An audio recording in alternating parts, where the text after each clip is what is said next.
કે 200 રાજપૂતો અહીંયા ફાર્મ હાઉસે ભેગા થયા, એમાં આપણા અહીંના ઉમેદવાર તથા એક આપણા કેબિનેટ મિનિસ્ટર અને 200 અન્ય ગામના સરપંચો, ક્ષત્રિય સરપંચો બધા ભેગા થયેલ. એ દાવો તદ્દન ખોટો હતો અને એમાં કોઈ 8 થી 10 જણા જે ઓલરેડી ભાજપના કોઈ ને કોઈ હોદ્દેદાર હશે એ હતા. અત્યારે એમાં જેનો દાવો કર્યો હતો એ મારી સમક્ષ મંચ ઉપર આપની સામે ઉભા છે બધા સરપંચો, જેમાં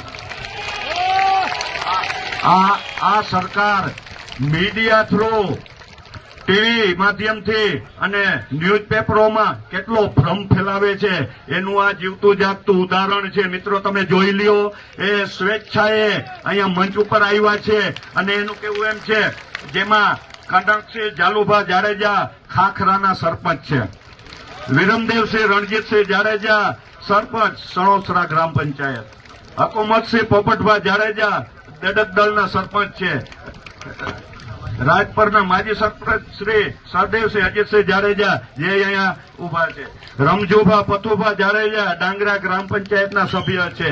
અહીં હળદ્રોળ રાજપૂત સમાજ જેના નામ લીધા હતા એને જે અહીંયા હતા પણ નહીં, એને ખ્યાલ પણ નતો, એટલે એ સ્પષ્ટીકરણ કરવા આવ્યા છે કે ભાઈ અમને ખ્યાલ નતો. આ બધા આપની સમક્ષ ઉભા છે. કેટલા ભ્રમ ફેલાવે છે આ સરકાર.